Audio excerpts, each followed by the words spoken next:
and welcome to this week's look at action and stunts in movies. We are in 2013 this week for the release of a film that sadly didn't do a great deal of business at the box office, and that really bothers me because it's fabulous fun. I really believe it's fabulous fun. I've seen it hundreds of times. Myself and my son, we love this movie. And it is something that there are films like that in your family as well, I imagine, where you all gather around and you watch it and you don't really care how many times you've seen it before. You just enjoy it. Now, I enjoy it on a number of different levels. Firstly, I think it's very well written. I think it's a good story. It's not really what Disney audiences were perhaps expecting when Disney said they were going to make the Lone Ranger. And the casting, well, Armie Hammer. Not many people had heard of Armie Hammer. He plays the Lone Ranger, and his sidekick Tonto is played by Johnny Depp. And of course, recently Johnny Depp's casting didn't really happen at the time particularly. There wasn't that much outburst at the time, but later on, fairly recently, certainly the last few years, Johnny Depp has had his name mentioned in connection with playing the role of Tonto. Now, he was bankable, right? He'd worked with the director before. He'd worked with the director before on Pirates of the Caribbean. Very clearly, they had a good rapport with each other, and he brings in a sensational performance. That physical comedy that he does very well, it's in this picture. Him and Armie Hammer are also two very different animals. Armie, I wonder if that's short for anything. I've often wondered. Armie wants to do his own stunts, and the stunt coordinator, Thomas Robinson Harper, I say his middle name because there is a Tom Harper as well. He is Thomas Robinson Harper. Had to kind of reel Armie in, if you will, and say, look, you can do so much, but we don't want you doing everything, right? Remember, you're the star of the movie, and we don't need you to do everything. So he had to be reminded of that. Johnny Depp, on the other hand, didn't want to do anything at all. There is a sequence in the film where he's hanging underneath the train. The train's moving at 40 miles an hour. He took one look, went, no, thank you, I'm fine, and brought in his stuntman Todd Warren, who did all the tricky stuff for him. It's also a very good double for him, and did double him for a period of time on Pirates of the Caribbean as well. Ruth Wilson is in the picture. She's doubled by Lee Ann Telford, and William Fitcher is doubled by Pete Turner. It's a super movie. If you haven't seen it, or if you've read, and this is what happens a lot, often people read newspaper reviews, magazine reviews, they listen to reviews on podcasts and they go, oh, well, I don't think it's for me. Ignore all of that. Watch it. Watch it, make your own mind up, and then enjoy what's going on. And I think it'll change your mind. We're going to have a look at some of the B-roll footage, and it goes like this. So here's a look at some of the action from a large proportion of the B-roll footage. And look, you don't see horses riding across rooftops like this very often. Of course, in the old days, that would have been handheld camera positioning. Look, they've got a zip wire. And there's a great deal of excitement going on. All of the guys in front of the train you're seeing here are all stunt people. And of course, the double's on top of the roof, and that train isn't hanging about. Of course, Armie Hammer was one of the guys who really wanted to try and do as much of his own action as possible. Johnny Depp, on the other hand, wasn't too fussed. But when it came to this particular manoeuvre, he definitely wanted a slice of the action. Flip bosh! There we are. That's your lot, mate. So he gets to do some of it along the way. This is Johnny Depp. And This is, and look, that's a very clever maneuver. You know, that's not, you have to train to do that, but that's what's done.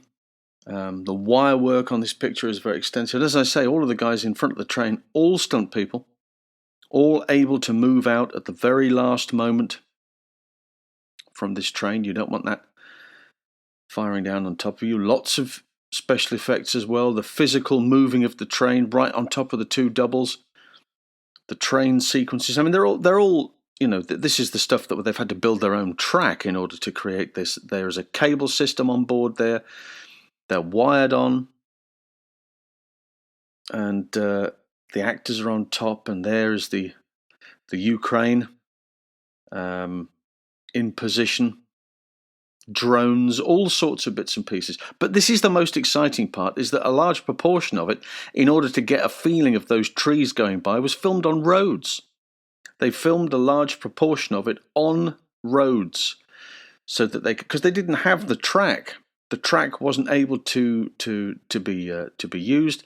They built a very large stretch of it, but a great deal of it was the wagons, the trains on low loaders. Now that's particularly clever. So they can use a great deal of that background CGI, background reality with their own CGI. Now, and here's again, stunt guys employed there. We're coming up to a sequence which involves the train. There's Johnny. Now watch. Here's the guys leaving the top of the train into box rigs. Let's take another look at it. Here's the first guy. He pushes off, for me, way too far. And he's only just made it. Look, he's right on the edge of that box rig. The guy behind, yep, pretty much straight into the middle. That's a nice little landing. He's timed it there. The guy behind him has gone too short, and he's landed just caught the edge of this side of the box. The guy next to him has now decided to turn and land backwards or feet first, and he's in danger of missing that bag as well. And he's just got, again, right to the very, very far side. Another guy right in the middle, and then one guy, again, way too far.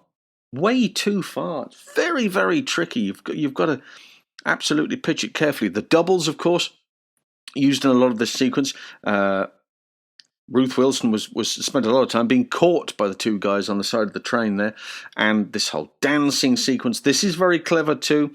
And you've got the bang, the carriage hits it, and out goes the guy. It's fascinating. It's a wonderful, wonderful look at how the movie is made. Terrific. So there we go. That is another look at Lone Ranger. Go out and explore it, please, if you will. I think you'll be very pleased with it. I am. I love it. I think it's terrific. The guy's jumping off that train. Wow. You know, you've got to hit a fixed stationary point from a moving train.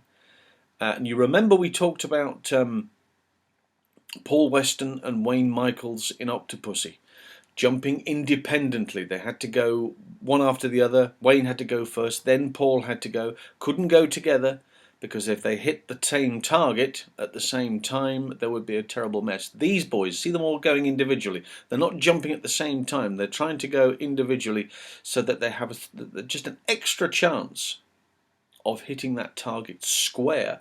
Some of them did. Some of them very clearly did not. And I guarantee that if you miss the target there, you're not going to do it again. It's the sort of thing you never do twice, missing your target. The guy who jumped short, he's seen everybody else go because he's facing in that direction and the train is going this way, and he goes right, and he sees everybody. He sees one guy leap, and the first guy pushed way too far and nearly missed the other side, just clipped it. The middle guy went right down into the middle, super. And then the third guy I think he meant to put a step in and may have just misjudged it and dropped and caught just the edge of that box rig. It's not for the faint-hearted, you know. It's not for the faint-hearted. That's why these guys do it, and your average Joes on the street don't. Also, I've had a lot of emails and requests and DMs and PMs, private messages, not the way the no Prime Minister has contacted me. In connection with certain movies they would like me to look at, and I'm thrilled to do so. However, there are a great many of them at the moment which are war or conflict based, and on the strength of that and the current situation in the world, maybe not appropriate just now. That's all I'm saying. So on the strength of that, I'm going to bank them, put them to one side and have them done, and when it appears a better time to do so, I will release them accordingly. Okay, that's what I'm going to do at this stage. I think it's possibly the best thing to do at the moment. But thank you for your. I'm absolutely thrilled. I'm always excited when you guys get in touch and say, we've enjoyed this. Would you do this? Fabulous, by all means. But I think there's probably a time and a place for a whole bunch of stuff. And so on the strength of that, I'm going to do them. But then I'll keep them to one side and I'll release them when the time is better. Prayers permitting, of course. Okay, thank you very much again for this week. We'll do it all again next week. We're leading up to the Oscars. I've got some stuff Oscar connected, conversations and chats that I would like to share with you, so we'll do that very soon. And until next time, bye for now.